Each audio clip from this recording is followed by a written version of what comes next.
Você não errou por falta de talento. Só te ensinaram um conteúdo relacionado à costura, à modelagem e a tecidos pela metade.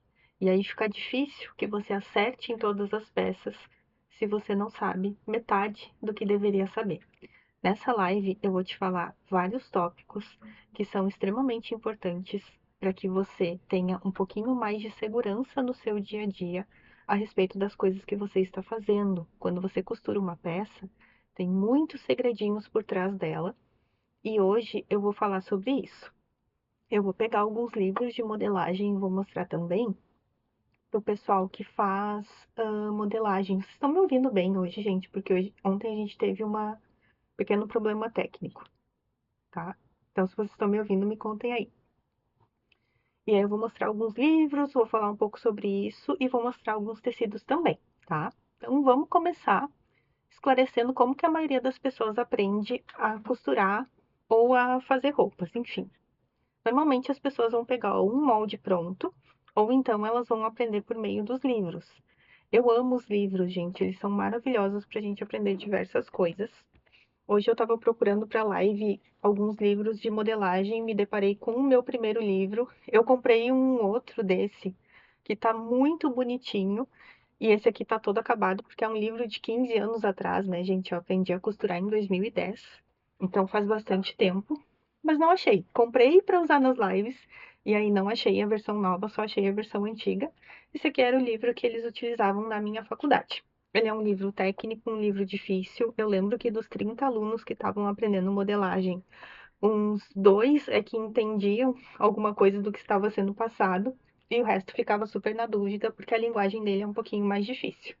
Hoje em dia eu tenho vários livros de modelagem, porque eu dei aula de modelagem durante muito tempo, tá, gente? Eu não falo só sobre tecidos, eu sou pós-graduada em modelagem também. E em tecnologia têxtil. Então eu tenho vários livros dos dois mundos. Mas esses aqui de modelagem, eles são clássicos, assim, hoje em dia, para a gente conseguir falar de moldes, né? E aí, como é que acontece o processo de aprendizado das pessoas? Elas vão pegar um livro ou então um molde pronto. Quando pega um molde pronto, a pessoa acha que é só pegar um molde no tamanho dela, que tudo vai dar super certo. E aí, o que que acontece quando esse molde dá errado? A pessoa não sabe o que fazer ou acha que o problema está na costura, que ela não costurou bem porque não costura ainda muito retinho, porque não sabe fazer muito bem os acabamentos. É isso que normalmente acontece, todo mundo que já foi iniciante na costura algum dia vai passar, já passou por isso, tá? E aí, quando a gente vai fazer um molde do zero, a gente pega várias medidas do corpo. Esse livro aqui eu acho maravilhoso porque ele tem direitinho ali em cada parte, como que se tira as medidas, bem detalhadinho. E ele não é um livro muito caro.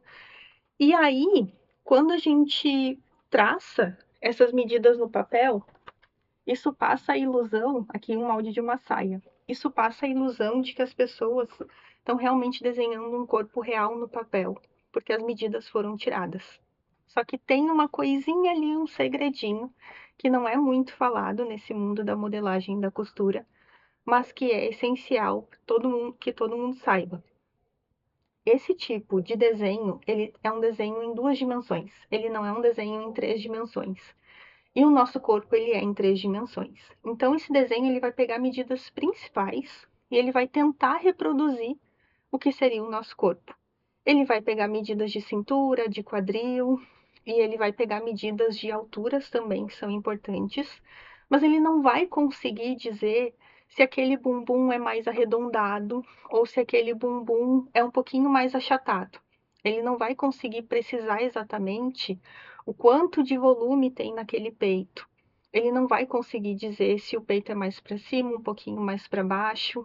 Muitos livros nem vão pedir que a gente tire medidas que para mim são essenciais, tipo a medida do braço, para ele não ficar apertado demais, principalmente para quem lida com modelagem de tamanhos plus size. Então tem muitas medidas que ficam de fora e muitas coisas do corpo humano que são completamente normais, tipo o culote, por exemplo, que acaba não entrando dentro desse desenho, porque ele é um desenho de uma representação perfeita. Ele é um desenho, as pessoas esquecem disso, que um autor foi lá, ele pegou um grupo de pessoas, por exemplo, um grupo de 10 mulheres. Normalmente é um pouco mais do que isso. Mas ele pegou 10 mulheres que vestiam tamanho P, e aí ele mediu todas elas, fez uma média, e aí colocou essa média na tabela de medidas. E quando as pessoas olham para a tabela de medidas, elas acham, nossa, eu tô muito fora do padrão, eu tô gorda, eu tô horrorosa porque eu não tô exatamente com as medidas que estão ali. Eu tô péssima porque eu não tenho exatamente a mesma proporção de busto, de cintura e de quadril. E aí a pessoa já começa a se sentir mal quando ela olha a tabela de medidas. Isso acontecia muito quando eu dava aula. As pessoas olhavam a tabela de medidas e pensavam: nossa, eu nem estou aparecendo ali. Meu Deus, eu preciso emagrecer, vou voltar para a academia amanhã. Era sempre um desespero. E não tem razão de ser, porque é o livro que não está obedecendo completamente à realidade. E não a gente, que é real, que tem que obedecer o livro de fato. Então, o que que acontece? Essas medidas, elas são só uma representação. Quando a gente passa para o papel, no papel tudo dá certo, tudo fica perfeito.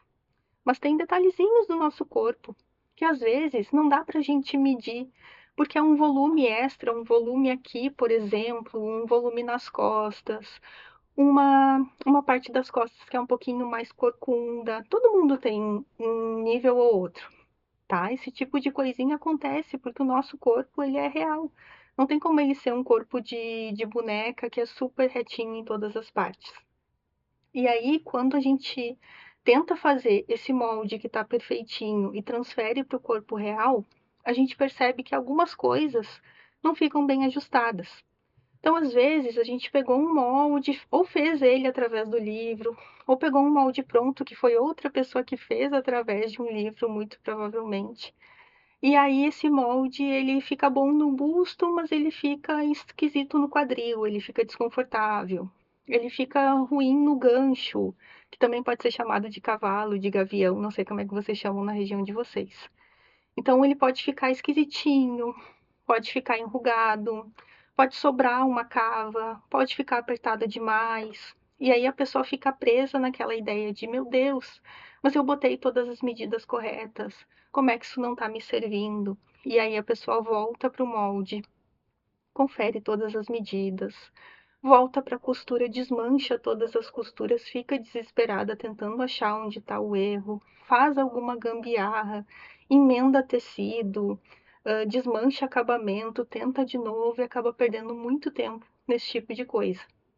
E normalmente não é assim que a gente faz dentro das fábricas, quando a gente vai elaborar uma roupa do zero e ela vai ser replicada várias vezes, então esse molde não pode dar errado.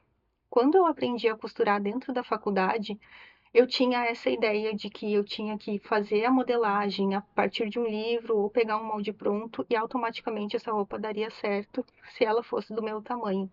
E não é assim, gente, porque tem vários fatores que influenciam. Nosso corpo pode ter várias medidinhas pequenas que vão ser diferentes e o tecido também vai influenciar bastante. E quando a gente faz uma peça dentro de uma fábrica, que foi o que eu aprendi só anos depois da faculdade, é que eu vi que a gente faz realmente uma análise daquela peça em algodão cru, e aí a gente vai ajustando todos os errinhos, corrige no molde, e aí depois que esse molde estiver sim bem ajustado ao corpo, perfeitinho, é que essa peça vai ser costurada várias vezes. Então essa ideia de já pego a peça e corto no tecido direto e já faço e ela fica perfeita no corpo, ela não é uma ideia real, não é assim que funciona. Na realidade, não é assim que a gente tem o controle das coisas. Mas eu sei que na maioria das vezes é isso que vai acontecer. A pessoa vai ir até a loja de tecido, vai comprar o tecido, vai cortar no molde direto e vai produzir essa peça e ela espera que dê tudo certo. E nem sempre dá. Então, existe essa etapa mais dentro da indústria. Eu recomendo muito, mas eu sei que nem todo mundo tem como fazer isso, não tem tempo, não tem recursos financeiros, ou não está afim de ter um trabalho tão grande para fazer essa roupa. Por isso que eu venho divulgando mais técnicas que são relacionadas a ajustar essa modelagem, ajustar esse molde. Às vezes essas técnicas vão ter a ver com tecido também, tá? Que é o meu assunto principal aqui no perfil. Porque o tecido, ele também pode se comportar mal. Eu defendo que o tecido pode se comportar mal de duas maneiras. Ou ele se comporta mal porque ele não tem o caimento desejado, ou ele pode se comportar mal, entre aspas, porque ele não vai ser aquilo que a pessoa espera, ele vai incomodar de alguma forma. Para isso, eu trouxe dois tecidos para mostrar para vocês. Se vocês tiverem alguma dúvida, vocês podem ir colocando aí nos comentários antes de eu mostrar os tecidinhos. Eu já vou ler alguns aqui. Dá para escutar, gente? Se dá para escutar, eu falo um pouquinho mais alto, que daí vocês vão conseguir escutar um pouquinho melhor. Deixa eu ver aqui, aumentando um pouquinho o volume. Deixa eu ver. Cada um tem uma postura. É verdade, eu nunca tive uma postura reta na vida. E olha que eu tentei várias vezes e realmente não foi para frente. Isso acontece muito. Me aprofundei mais na modelagem porque o meu corpo não se encaixa na modelagem industrial. Meu corpo é diferente porque nasci com uma síndrome. Realmente, o corpo das pessoas, ele não tende a encaixar. Ele encaixa se a pessoa for assim, uma modelo de 18 anos. Aí pode ser assim que ela fique certinha na medida do busto, da cintura e do quadril. Se não for assim, gente, é muito difícil achar um corpo que encaixe completamente. E me incomoda ver as pessoas sofrendo com isso, quando na realidade o autor só pegou uma média das medidas de algumas pessoas que ele conhecia e colocou numa tabela. E aí as pessoas ficam sofrendo por causa dessa tabela também. Meu problema com tecidos é ser enganada pelos vendedores, já que não tem conhecimento de tecidos. Ah, isso aí me dá nos nervos também. Porque assim, gente, vendedor, nada contra, tá, gente? Mas dificilmente eles passaram por etapas de costura, porque eles são da área de vendas. Então, o que que acontece? Às vezes a gente pergunta, esse tecido é bom, e eles dizem, é ótimo, show de bola, muito macio. Mas aí quando a gente vai para a máquina de costura, aquele tecido escorrega, aquele tecido desfia fácil, a agulha que a gente tem não é suficiente, ou é grossa demais, ou é fina demais, aquele tecido começa a enrugar, começa a bater um desespero. Acredito que me venderam o Oxford dizendo ser crepe. Meu Deus, o Oxford é um dos tecidos, assim, um dos mais baratinhos, né? Um dos mais sem qualidade que a gente tem. Então tem que tomar muito cuidado com isso, gente. Vira a importância de conhecer os tecidos diferentes, de tocar neles. Gente, vamos agora para os exemplos de tecidos, tá? Que eles também influenciam no caimento e no quanto uma peça pode dar errado. Não é só os moldes que eu estava falando antes. Então, assim, gente. Normalmente as pessoas se concentram muito na aparência do tecido, e eu também, eu adoro ir na loja e pegar tecidos que são maravilhosos, que são bonitos. Mas nem sempre esses tecidos vão ter a estrutura necessária para a gente conseguir fazer uma peça que fique bonita no corpo, que tenha um caimento bonito. Então, por exemplo, se o cliente chega para você e diz que ele quer uma saia com aparência de couro, com aparência de camurça, mas ele não quer que essa saia seja daquele couro que descasca, tá? Que é um corino, por exemplo, uma malha couro, que é aquele que vai descascar facilmente. Aí, se você não conhecer muitos tecidos, você vai na loja, vai pedir por um tecido com aparência de couro, e aí pode ser que o vendedor mostre esse aqui, que é um suede, tá? Suede realmente tem uma aparência de camurça, tá? Ele parece mesmo, ele foi feito para isso. Mas se for um suede de camiseta, que é esse daqui, ele pode ser fininho demais. E aí, se a gente faz uma saia, uma saia justinha no corpo, uma saia reta, conforme a gente vai caminhando, ela tende a ir subindo, porque o tecido não tem peso, tá? Se ele for mais ajustadinho ali no quadril, a pessoa vai caminhando, o tecido vai subindo, vai parecendo que a peça tá com defeito. E isso incomoda, tá? Então, esse tecido, ele é para camisetas, para blusas, ele não é para partes de baixo que precisam de um pouco mais de estrutura, tá? Ele é para peças mais fluídas, ele não funciona em peças que são para ser retas, tá? Quando a gente não domina os tecidos, qual a desculpa que a gente acha, qual a saída que a gente acha? Colocar uma entretela. Mas ele é um tecido que estica muito. Se eu coloco uma entretela, ele perde essa elasticidade. Então, o molde que eu tinha feito antes eu não posso usar. Vou ter que usar um molde maior, porque ele já não vai esticar. Eu vou ter que usar um molde um pouquinho maior para poder fazer com que ele contorne totalmente o meu quadril e a minha cintura para fazer a saia. E no momento em que eu coloco uma entretela, eu tenho que colocar também um forro. Mesmo que essa entretela não seja colante, eu preciso dar um acabamento para essa peça. Eu não posso deixar a entretela inteira numa saia, tocando na pele do meu cliente, porque ela vai ser meio áspera, tá? Então eu vou ter que colocar um forro. E aí uma peça que era para ser simples, que eu nem ia cobrar tão caro assim, que eu ia resolver rápido, de repente eu tenho que ficar horas colando entretela, rezando para essa entretela não descolar, porque é numa saia inteira. Então eu vou criando vários outros problemas, agora eu já preciso de um forro, daí eu vou ter que correr atrás de um forro também, e aí isso vai encarecer mais a peça. Então tem várias etapas que não seriam nem pouco necessárias se eu simplesmente conhecesse mais opções de tecido. Então os tecidos eles têm caimentos diferentes e por isso existe uma variedade deles. Se essa pessoa que recebeu a encomenda da saia conhecesse, por exemplo, o scuba suede, que é um tecido que também vai ter uma aparência de camurça, mas ele é muito mais encorpado do que o suede em si, aí essa pessoa não precisaria colocar entretela, não precisaria de um molde muito maior, talvez só um ajustezinho ou outro.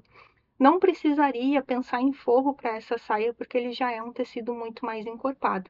Eles têm uma aparência muito parecida, tá, gente? Eles só são de cores diferentes aqui, mas eles têm uma camurça, como se fosse um pequeno veludinho em cima, que é muito semelhante, tá? Então, existe uma variedade grande de tecidos por causa disso, porque cada um vai ter um caimento, vai atender bem uma necessidade, tá? Tem como conhecer todos os tecidos do mundo? Não tem, tá, gente? Os tecidos são produzidos desde a pré-história, não tem como a gente conhecer todos. Mas se a gente conhecer só uns 10, 15 tecidos, isso nos limita demais. Por quê? Porque às vezes a gente vai estar trabalhando só com moda festa, mas vai querer fazer um pijama para si mesmo, vai querer fazer uma roupa infantil para dar de presente para um sobrinho, vai querer fazer um uniforme de trabalho porque o companheiro vai começar num emprego novo e ele precisa de um uniforme o mais rápido possível.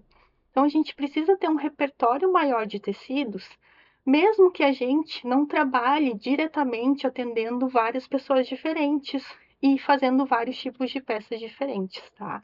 É uma coisa que a gente usa, é um conhecimento que a gente usa para a vida, para fazer uma coisa que a gente gosta muito, que é costurar, tá?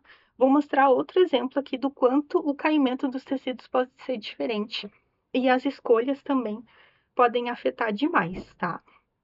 Gente, essa daqui é uma malha crepe, tá? É uma malha, é um tipo de crepe também, mas ela é chamada especificamente de malha Prada, tá? A malha Prada, ela é muito brilhosa, muito mesmo. Mas ela não é um tecido que é muito molinho, tá? Ela tem uma malemolência ali, mas se eu fosse fazer um drapeado, tá? Um drapeado, por exemplo, na região do quadril, ela é um tecido um pouquinho mais encorpado, que vai deixar um pouquinho mais volumoso. Se a pessoa não tem quadril, se ela chega para você para fazer, por exemplo, um vestido de festa sob medida e ela diz: "Ah, eu não tenho quadril, eu quero mais volume nessa região", a malha Prada vai ser super indicada. Agora, se essa pessoa chega com um modelo de um vestido drapeado no quadril, mas ela não quer acentuar volume nenhum, porque ela acha que tem quadril demais e que vai ficar exagerado, mas ao mesmo tempo ela só gostou daquele modelo, ela não quer nenhum outro. Então a gente não pode usar a malha Prada, porque ela vai ser encorpada demais para isso e vai acabar formando um volume ali. E aí, o que que a gente pode fazer? Não existem muitas malhas que são brilhosas desse jeito no mercado. A gente pode utilizar, e talvez aí é que algum vendedor vai lá e vai dar essa sugestão, uma malha cirrê, tá? A malha cirrê, ela também é mais brilhosa, só que essa daqui é uma malha que normalmente a gente usa para roupa fitness, para roupas mais casuais, porque ela é um pouquinho endurecida. E ela, quando a gente estica, ela pode ficar fininha demais, pode ficar com um pouquinho de transparência. Eu acho que dá para me enxergar ali quando eu estico ela, ó. Dá para me enxergar, tá? Mesmo que ela tenha uma gramatura um pouquinho mais alta, dá para me enxergar através dela. Então não dá para fazer uma peça super ajustada com drapeados, porque algumas partes vão ficar com transparência. Isso não vai ser nada elegante, nada confortável para o seu cliente. Então esse tipo de coisa a gente tem que observar muito, porque às vezes o tecido ele tem uma aparência superficial, mas quando a gente vai investigar bem de perto, ele não funciona tão bem. O que que eu usaria nesse caso, então? Eu usaria uma malha trilobal. Ela também é uma malha que pode ser usada para biquínis, para roupas esportivas. mas ela é uma malha que quando eu estico, ela não tem transparência, ela tem uma leveza muito grande, muito mais leve do que a malha Prada. E quando eu faço drapeados, eles não ficam tão volumosos. Então isso é perfeito. O pessoal usa muito ela para moda festa. Ela é assim, ela vai da praia à festa no mesmo dia. Ela é uma malha realmente muito boa, muito maravilhosa. E ela também não vai ter o problema de se desgastar com o tempo, tá? A gente tem alguns tecidos, principalmente a malha Prada, que podem se desgastar um pouquinho, tá? Então esse brilho ele não fica o tempo todo, ele vai sair. Já a malha Trilobal, ela tem uma tecnologia que ela parece que tem um glitter na superfície dela, mas é por causa da fibra, os filamentos dela, o fio do tecido foi feito para brilhar. Ele não tem glitter, então se eu esfregar aqui, não vai sair glitter nos meus dedos. E ele também não vai perder esse brilho com as lavagens, ele não vai perder o brilho com o tempo. Então, olhem como a gente pode escolher um tecido melhor, mais adequado para aquilo que a gente quer, só tendo conhecimento de quantos tecidos existem, de quanta variedade existe, tá? Isso facilita muito o dia a dia, faz com que a gente erre menos, tá? E ainda a gente pode fazer com que esse cliente se sinta muito mais satisfeito com o nosso trabalho, nos indique muito mais, porque a gente tem repertório, porque a gente consegue falar com ele, argumentar sobre os tecidos. A pior coisa que uma pessoa pode fazer na vida quando ela trabalha com costura, com modelagem, seja estilista, modelista ou costureiro, a pior coisa que a pessoa pode fazer é mandar o cliente ir lá na loja de tecido e ver com o vendedor. Por quê? Porque quem está fazendo a roupa é você. Se você transfere a sua autoridade em tecidos para o vendedor, você está dizendo para o seu cliente que você não sabe e que o vendedor sabe melhor. E sabe o que, que os vendedores fazem? Eu não sei se eles fazem isso por implicância com o mundo da costura, eu não sei o que, que dá na cabeça deles. Mas às vezes um costureiro pede 6 metros para fazer uma saia e aí a pessoa chega na loja e o vendedor assim diz que 3 metros dá para fazer, que não precisa levar 6. E aí a pessoa acredita no vendedor. Ela não acredita no vendedor porque ela é má. Ela acredita no vendedor porque quando ela buscou orientação com quem era a autoridade para ela, que era a pessoa que ia fazer a peça, que era a pessoa da costura, o modelista, o estilista, essa pessoa não assumiu a responsabilidade e transferiu a autoridade que ela tinha. E aí, a partir de agora, ela acredita no vendedor. E aí, o que que acontece? Quem recebe esses 3 metros tem que acabar se virando nos 30 para dar conta da modelagem que a pessoa pediu e ainda entregar um trabalho com qualidade. É bem difícil, às vezes é bem difícil fazer esse tipo de coisa. E eu não sei o que que acontece, não importa a região do Brasil, sempre tem um vendedor fazendo isso, tá? Então, tomem cuidado com isso, gente. Quem entende de costura deve entender de tecidos também, porque isso faz toda a diferença para fazer um trabalho melhor, para fazer um trabalho que não só é mais bonito, mas um trabalho que tu consegue cobrar mais, porque tu está entregando qualidade em vários níveis diferentes. Deixa eu ver aqui as mensagens de vocês. Que tecido você indica para fazer alfaiataria que seja mais respirável, pois mora em uma cidade quente? Pode usar viscolinho se ele não estiver dando nenhuma bolinha na superfície. Linho puro também, tá? Esses são os mais indicados para peças que sejam mais um estilo de alfaiataria. Pode usar sarja acetinada também, mas ela é um pouquinho mais rígida, tá? Mas ela costuma ser feita 100% de algodão e vai ter um pouquinho de brilho. Qual a diferença de Bucol e Zibeline? O Bucol, ele é um pouquinho mais, com menos brilho. Não é que ele não tenha brilho, ele tem, mas é bem discretinho. O Zibeline, o brilho dele é um pouquinho mais intenso. E o Zibeline, ele tem um pouco mais de estrutura. É uma coisa leve, tá? Mas ele tem um pouquinho mais de estrutura. Mas é só essa diferença deles mesmo, não é uma diferença super enorme. Agora, se tiver Bucol de seda, Bucol Zibeline de seda, em relação ao de poliéster, daí vai ter a diferença do conforto térmico também da peça, tá? Que daí a seda vai absorver muito mais o suor, enquanto o zibeline de poliéster, por exemplo, vai fazer a pessoa suar um pouquinho mais. Quantas amostras de tecido vem no livro do seu curso, por favor? vem 139, se eu não me engano. Eu falo mais de 100 porque é um númerozinho quebrado. Onde posso encontrar tecidos de qualidade em São Paulo?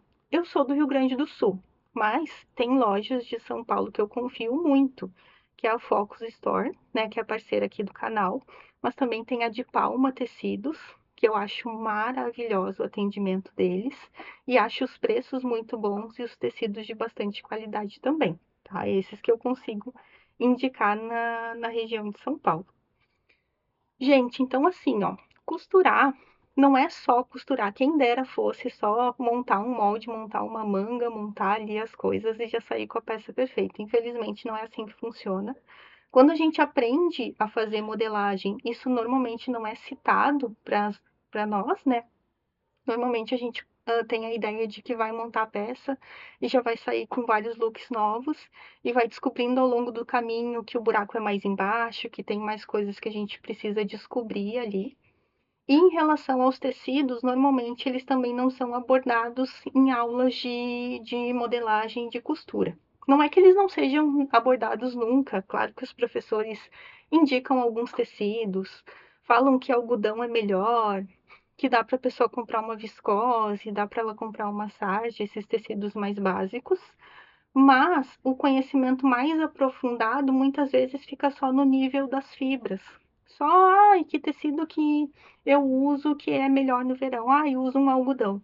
Mas aí quando a gente chega na loja de tecido, tem tecido de algodão para bebês, tem tecido de algodão que é só para calça, tecido de algodão que é só para pijama, tecido de algodão que é só para blazer, tá? Então tem uma variedade muito grande e saber de qual fibra esse tecido foi feito não vai ajudar grandes coisas.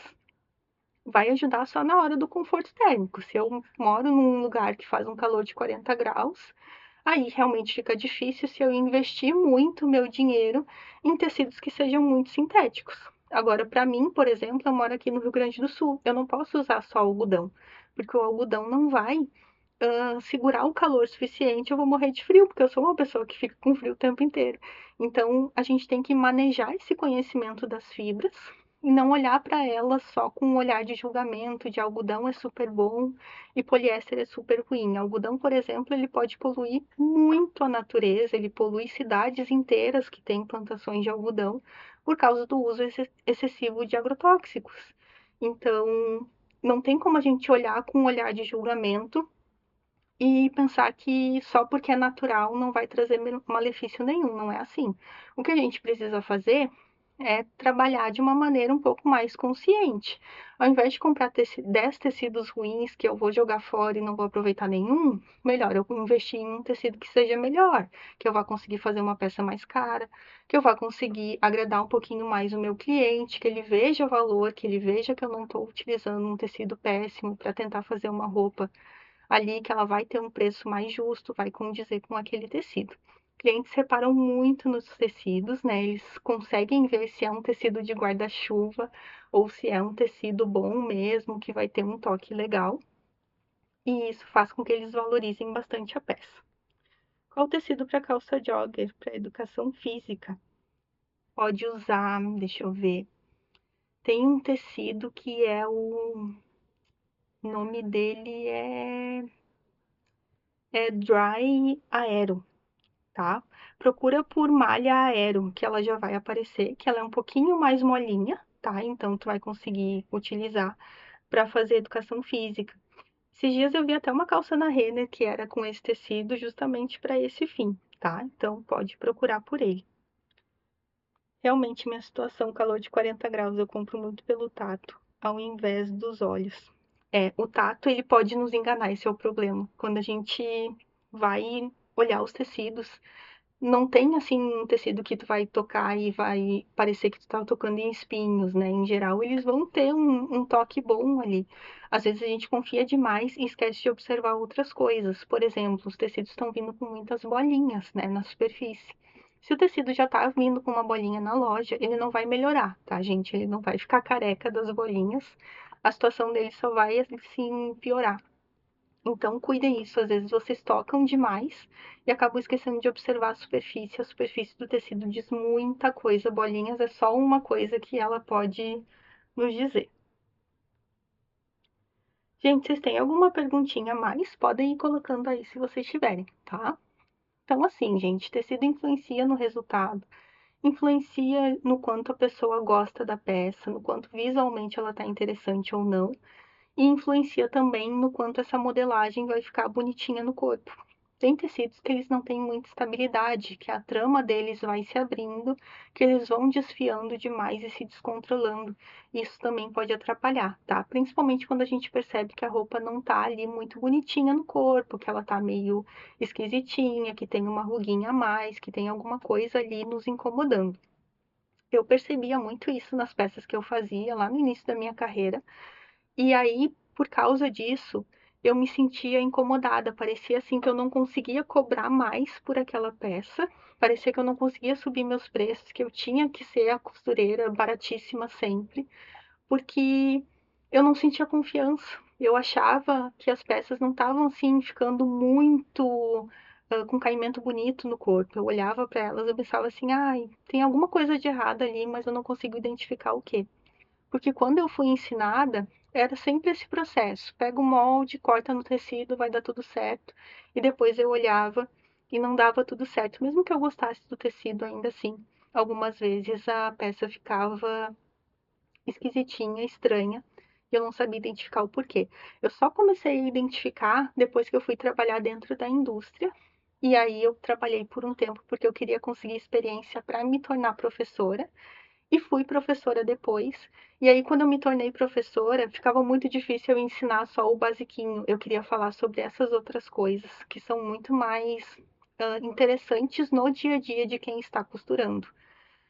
Daí eu tinha muitos alunos que eram iniciantes e eu não conseguia me sentir bem ali naquele ambiente onde eu estava só lidando com alunos iniciantes que ainda nem tinham chegado nos problemas maiores, que ainda estavam encantados com o mundo da costura, achando que tudo daria certo.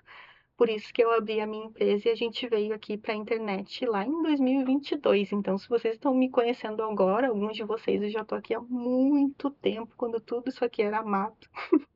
Brincando, gente, mas ainda era pandemia, então faz bastante tempo. Deixa eu ver aqui as perguntinhas de vocês. Posso trocar forro de seda, poliéster por viscose para ficar mais fresco e respirável?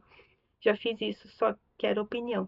Pode, e pode usar também uma cambraia de algodão, que é um tecido que muitas vezes é ainda mais baratinho do que a viscose, mais fresquinho também. E ele vai amassar um pouquinho menos. Não é que ele não vai amassar, porque ele é algodão e algodão em geral amassa, mas ele vai ser um pouquinho mais confortável.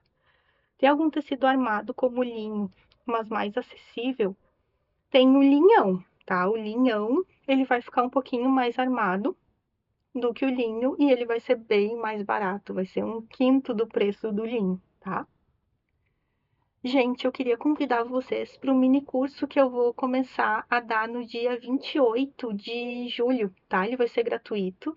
Vai acontecer nos dias 28 de julho, 30 de julho e também 1º de agosto. Então, vão ser 3 aulinhas. E ele é um mini curso muito bom, gente. Não é porque sou eu que faço, mas é porque eu consigo me aprofundar mais dentro desse assunto, dentro dos erros que podem ser cometidos numa peça, do que a gente pode melhorar em relação aos tecidos.